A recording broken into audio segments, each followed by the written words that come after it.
Bismillahirrahmanirrahim.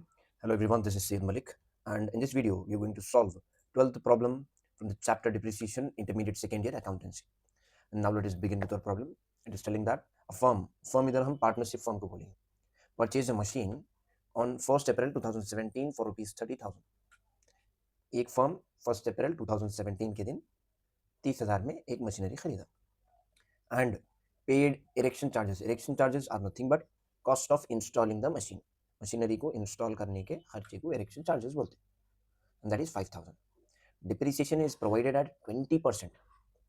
Rate of depreciation 20% है and under diminishing balance method. Method of depreciation diminishing balance. Prepare machine account up to 31st March 2020. अब books जो close हो रहे हैं ना उसकी इन्फॉर्मेशन कुछ भी नहीं दिया, मगर indirectly it is telling that we need to prepare machine account up to 31st March 2020. So it is understood that every year we will close our books on 31st March. So let us begin with the 12th problem. पहला transaction 1 अप्रैल 2017 को हुआ और ये date पे दो transactions हुए, एक आप क्या करें खरीदे, दूसरा इरेक्शन पे करें, तो दोनों के लिए हम बैंक यूज करते हैं. So will move towards the debit side and will write the date and bank. ठीक है, ब्रैकेट में आप क्या करें परचेज स्पेसिफिकेशन लिख डालो. सेकंड ट्रांजैक्शन भी टू बैंक लिखना है, ब्रैकेट में इरेक्शन चार्जेस बोल के लिखना है. The amount is ₹5,000. राइट, अब ये साल कब खत्म होता, देखो 1 अप्रैल, ठीक है, से शुरू हुआ था और ये साल खत्म होगा 31 मार्च 2018. सो डायरेक्टली साल के आखिर में हम अकाउंट्स प्रिपेयर करते. So at the end of the year we need to write depreciation. Depreciation कितना होता है, let us see what is our method, diminishing balance method. तो डिमिनिशिंग बैलेंस मेथड रहने दो, स्ट्रेट लाइन मेथड रहने दो. For the first year original cost पे हम डेप्रिसिएशन कैलकुलेट करते हैं. रिमेंबर दिस, पहले साल के लिए हमेशा ओरिजिनल कॉस्ट पे हम डेप्रिसिएशन कैलकुलेट करते हैं. So what will be the original cost of the asset. First year में देखो खरीदे में कितने में खरीदे थे आप, 30,000 में खरीदे थे, और इरेक्शन इंस्टॉलेशन चार्जेस कितने हैं, 5,000. So what would be the original cost, that is 35,000. ठीक है, 35,000 इंटू रेट ऑफ डिप्रिसिएशन कितना है क्वेश्चन के हिसाब से, that is 20%. So into 20%, simple and very easy. अब आपको क्या करना है, पहले 10% की वैल्यू मालूम करो कितनी है, 3,500. एक जीरो हटा दो, बोला मैं 10% की 3,500 10% है, डबल कर डालो 20% की आ जाती, तो दैट इज 7,000. तो 7,000 इधर से ऐसा आया. So directly we'll move towards the amount column on the credit side and we'll write the amount of depreciation, that is 7,000. अब बैलेंस कैरी डाउन करना है, उसके लिए हमको टोटल करना पड़ता. 35,000 ज्यादा है, ये टोटल डेबिट और क्रेडिट दोनों तरफ लिख देते हैं. ठीक है, and from this 35,000 we will deduct the amount of depreciation, that is 7,000. तो वैल्यू कितनी आती है हमको, 28,000. राइट, अब ये बैलेंस कैरी डाउन आप लिखे तो बैलेंस ब्रॉट डाउन करना ये आपकी ड्यूटी है.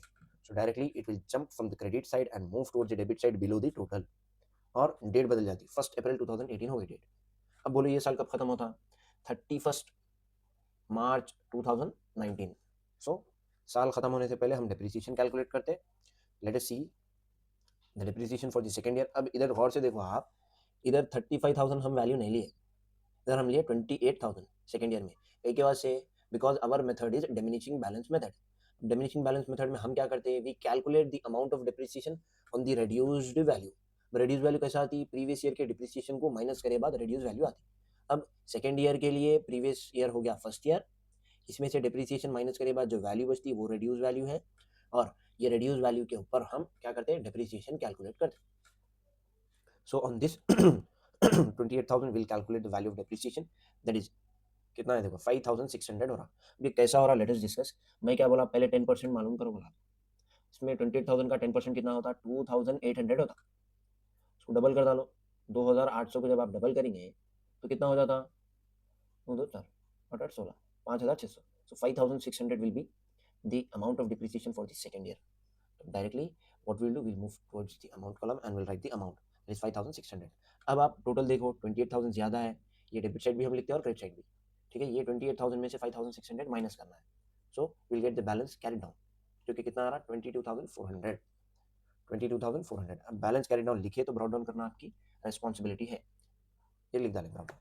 अब now what we need to do, we need to calculate final depreciation. 3 साल कैसे बनाना है हमको, अप टू 31 मार्च बोला.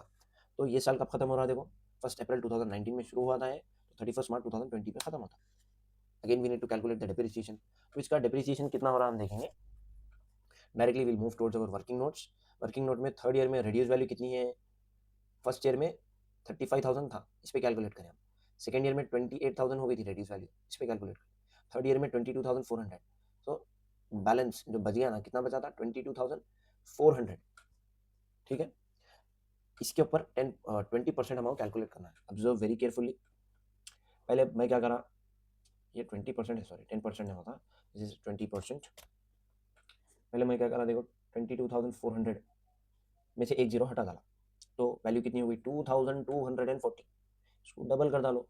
अब 2 की जगह पे 4 आ जाता, 4 की जगह पे 8 आता, 2248. Simple and easy. 4,480, 4,480 is the value of depreciation of third year, 20%, right?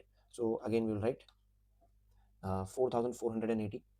ठीक है, इसके लिए बैलेंस कैरी डाउन मालूम करना है. टोटल 22,400 ये ज़्यादा है डेबिट साइड का, क्रेडिट साइड भी हम लिख देते.